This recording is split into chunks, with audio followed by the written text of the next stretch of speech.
Mais franchement, un documentaire making-of qui nous montre un tournage où tout devient une catastrophe. Mais évidemment que j'allais regarder. Action! On va le faire, le grand film dont on a toujours rêvé.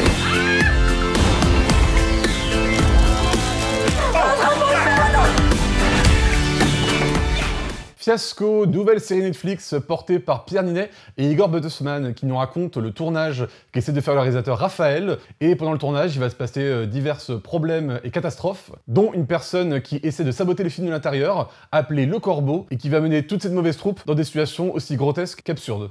Alors je connais un peu le travail d'Igor Buttesman, j'avais vu le film Drive et j'avais vu la série Family Business aussi sur Netflix, donc j'attendais un peu ce projet, sachant qu'en plus, là, celui-là a été coécrit avec Pierre Ninet.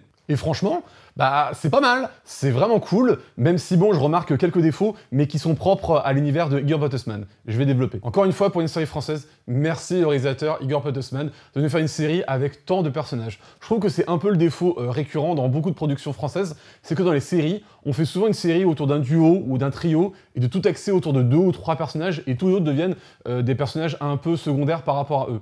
Vraiment, dans cette série, on a 5 ou 6, peut-être même 7 personnages, où tout ça, on a vraiment une bande de tout, c'était déjà le cas dans Five, c'était une bande de potes, et aussi dans Family Business, où là c'était une famille. Et là, encore une fois, dans cette série, on nous fait une série où il y a vraiment, on axe l'histoire autour de beaucoup de personnages. On a le personnage du réalisateur, du producteur, de l'assistant réal, même du cuisinier, ou de la stagiaire de l'assistant réal, ou de la personne qui fait le making-of. Vraiment, on a beaucoup de personnages dans cette histoire, et ça fait plaisir de voir que, toujours une série qui nous montre qu'on a envie de voir évoluer plusieurs personnages, et pas juste 2 et 3, et d'axer toute son histoire autour de ces quelques personnages-là. Vraiment, merci, ça fait plaisir. Il nous fait une histoire où beaucoup de problématiques vont s'axer autour de l'amitié et de la famille. Sur Family Business, c'était la famille biologique. Et là, c'est une famille qu'il a pu choisir parce que c'est une famille du cinéma. J'étais obligé de regarder cette série parce que j'adore les making-of. Vraiment, voilà, il y a plein de DVD, plein de Blu-ray que j'ai chez moi. Et j'adore regarder des making-of, j'adore en découvrir. Et même, j'adore ce qu'on appelle les mockumenteurs. C'est-à-dire ces documentaires, ces faux documentaires qui sont plus des espèces de fiction, mais qui essaient de nous raconter l'histoire de la création d'un film.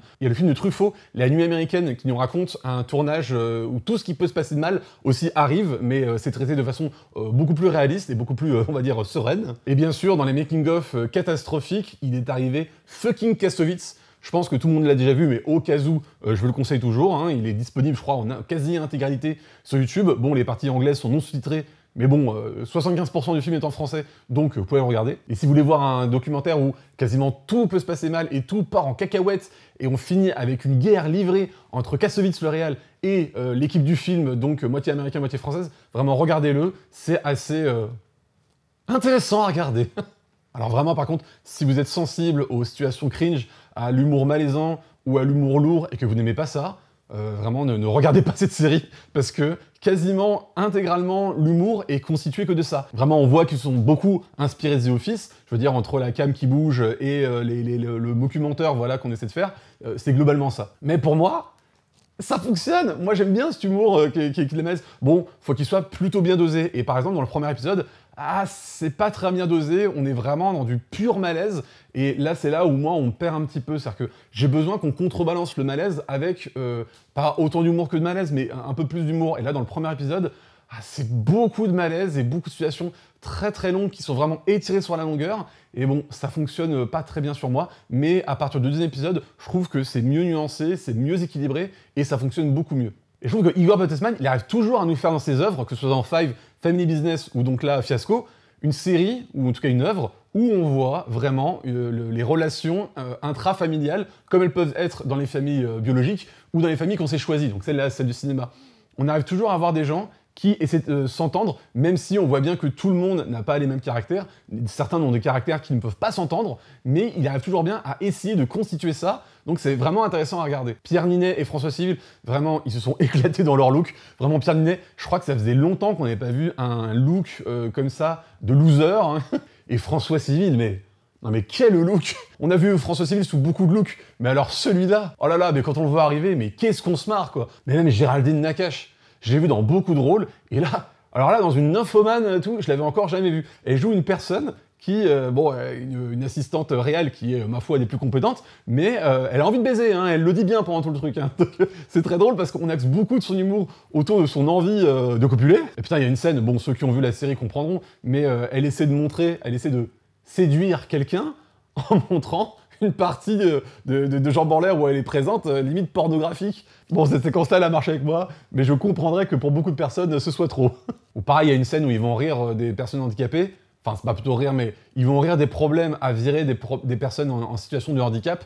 Ça marche bien. Le problème, c'est que, encore une fois, c'est une situation de dosage. Et je trouve que au début, la scène marche. Le problème, c'est que ils vont ajouter une nouvelle blague et ils vont rire d'une première personne et d'une deuxième personne. Et quand on arrive sur la blague sur la deuxième personne en situation de handicap, là, je trouve que la blague s'étire un peu trop. Et voilà, encore une fois, c'est un problème de dosage. Mais bon, c'est moi. Je pense que j'ai vu que d'autres personnes avaient adoré cette scène. Donc bon, c'est pour moi. Et en général, je trouve que la série est bien dosée, à part le premier épisode, comme je vous ai dit. La série dose bien son genre d'humour et sait quand commencer et sait où s'arrêter. Et donc ça va, c'est plutôt, on va dire, léger à regarder.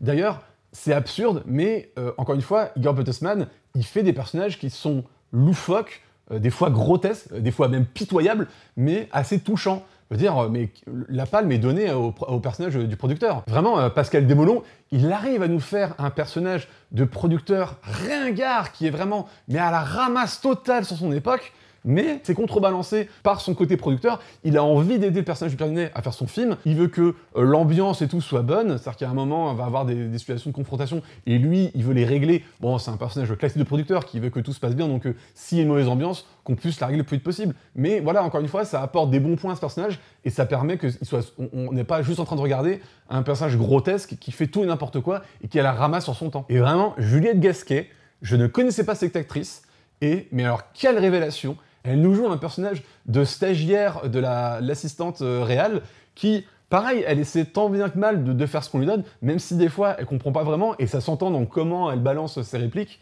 Et des fois, il y a ordre et contre-ordre suivant ce qu'elle demande et à qui elle le demande. Et elle arrive encore une fois à reproduire ça. Et c'est plutôt gentillet de regarder ce personnage évoluer. Vraiment, on est assez touché par elle. Vraiment, j'ai été agréablement surpris parce que je ne connaissais pas cette actrice. Et bah écoutez, actrice à suivre. Et quand même, ce film va beaucoup rire des méthodes de façon de faire un film. Par exemple, on va beaucoup se moquer de la méthode acteur studio dans l'acting des personnages, qui veut que si on veut qu'un personnage se comporte comme un connard avec les autres, et bah il doit se comporter comme un connard, même en dehors de prise, quand il parle avec le réal ou les producteurs. Et vraiment, la scène des antisèches, mais vraiment, j'ai hurlé de rire parce qu'elle aurait pu être assez grotesque, mais je trouve qu'elle est assez finement jouée, vraiment. C'est une personne qui n'arrive pas à mémoriser ses répliques, donc on va lui mettre des antisèches partout, et des fois, c'est vraiment, on lui met des antisèches sur sa hache, et il est obligé de prendre la hache, de la soulever, et de regarder comme ça pour lire ses répliques. Vraiment, moi, ça a fonctionné pour moi. Parce qu'ils sont vraiment allés au bout du délire, et c'est vraiment, encore une fois, assez bien dosé, pour que ce soit grotesque, mais pas trop. Vraiment, encore une fois, par exemple, si vous aimez l'humour des Monty Python, ça pourra marcher avec vous. Bon, par contre, il y a une blague caca qui arrive pendant le film, voilà, en plus, je veux dire, cette blague-là, déjà les blagues caca, c'est pas trop mon truc. Je veux dire, c'est encore des personnages qui se font droguer par des laxatifs et tout. Je veux dire, American Pie le faisait déjà, et il le faisait de la même façon. Alors ok, on va dire, bah, ça fait rire certaines personnes. Très bien, moi je veux dire, moi c'est... Non seulement, voilà, comme je vous dis, le principe de la blague caca, c'est pas un truc qui me fait spécialement rire, mais en plus, quand c'est répété, je veux dire, d'une manière ultra classique, bon, encore moins, quoi. Alors je sais pas si ça vient de Igor Bertelsmann ou de Pierre Ninet, mais ils aiment bien, en tout cas les deux, faire de Pierre Ninet un personnage qui est déjà un menteur assez compulsif. C'est-à-dire, dans son personnage dans Five et ce personnage dans Fiasco, ils mentent de façon très facile et vraiment, limite, sans le vouloir, c'est vraiment un réflexe chez eux de mentir. Et ils ont aussi beaucoup de problèmes, beaucoup de gêne à parler avec des filles qu'ils apprécient, voire qu'ils aiment. On se retrouve avec une scène, dans le premier épisode, où on a vraiment l'impression de revoir la scène, je sais pas si vous avez vu Five, mais il y a cette scène où il discute avec une personne qu'il aime dans son théâtre et qu'il propose de ramener chez elle. Au niveau du ton et au niveau du rythme, c'est vraiment quasiment la même scène. Donc, bon, ça va, c'est pas la 4e fois qu'on voit ça, mais bon, là ça fait 2 fois et plutôt de la même façon, donc faut voir les prochaines œuvres, si elles se ressemblent tout autant, mais on constate que c'est un truc qui leur plaît bien, ça. Par contre, c'est dommage, par exemple, dans le premier épisode, on nous montre on nous montre un truc très tangible, c'est-à-dire que y a de la fumée sur un plateau et il y a le personnage de Vincent Cassel qui, à cause de la fumée pendant sa prise, il se prend un meuble et il dit bah allez c'est bon, on enlève toute la fumée, ça me casse les couilles. Et quand on enlève la fumée, le personnel et l'équipe se disent ah mais non, mais du coup en enlevant la fumée, on voit des câbles dans le champ et tout, et c'est vraiment impossible parce qu'on est censé être dans la Seconde Guerre mondiale, donc c'est pas possible, il faut enlever ça, il faut trouver des nouvelles manières. Et donc j'avais trouvé ça assez intéressant de voir la création par la contrainte, parce qu'on se disait peut-être qu'ils ont rajouté la fumée pour justement couvrir les câbles et que ça se voit pas beaucoup. Et j'aurais aimé qu'on voit plus ce côté-là, c'est-à-dire la création par la contrainte. Parce que ayant déjà fait des courts-métrages et bossant dans la télé, je peux vous dire qu'il y a des fois des très belles choses qui arrivent parce qu'on doit trouver des choses pour pallier à une contrainte qu'on a, qu'elle soit financière, visuelle ou même humaine, et c'est parfois très intéressant à regarder. Mais bon, là, c'est un truc qui est propre à moi, c'est pas un reproche qu'on peut faire dans l'œuvre de fiction, ça fonctionne très bien comme c'est, bon, c'est juste moi. Et d'ailleurs, la plupart des reproches que je vais faire, on va rentrer dans le pinaillage, parce que sinon, c'est une question de goût. Par exemple, je trouve que, voilà, comme je l'ai dit, des fois, l'humour est mal dosé, mais c'est une question personnelle. Mais bon, par contre, il y a des trucs qui me dérangent un peu quand on rentre dans l'univers de fiction, c'est-à-dire qu'on a des caméras qui sont censées nous filmer un making-of. Et des fois, elles filment des choses où, normalement, aucune caméra de making-of n'est censée filmer ça. Je veux dire, des fois, on a des scènes qui sont tournées dans des parkings et tout, où il n'y a aucun tournage, aucune fiction. Bon, tout ça va prendre sens dans l'épisode final. J'aurais aimé que on voit plus de plans, on voit plus de scènes où on voit la caméra qui arrive en courant pour capter quelque chose qu'elle n'est pas censée voir. C'est vrai que là, quand les scènes commencent, quand quasiment toutes les scènes commencent, les caméras sont déjà là où elles doivent être pour capter ce qui se passe, et j'aurais aimé plus de fois où on nous montre que vraiment, il faut que le caméraman court, ou il faut qu'il se couche, ou il faut qu'il se penche, pour cadrer et voir ce qu'il a à montrer, parce qu'il y a beaucoup de scènes qui sont censées révéler des choses du tournage ou des intentions du réal avec le producteur que l'équipe n'est pas censée savoir. Donc j'aurais aimé plus de plans comme ça, où on nous montre vraiment, je sais pas, comme je dis, quelqu'un qui court, quelqu'un qui se penche, pour nous montrer bien qu'il n'est pas censé voir ça, et il a vraiment fallu quelque chose de physique pour qu'il ait à capter ce qu'il a à capter. C'est pareil, là on va vraiment pinailler. Le personnage de Igor Gottesman, donc, qui filme le making-of, il est censé tenir une steadicam pour filmer le making-of. J'ai beaucoup de mal à croire qu'on tourne un making-of avec une steadicam. Quand on voit le prix que ça coûte une location ou même un steadicam, c'est quelque chose vraiment de très cher et généralement qu'on réserve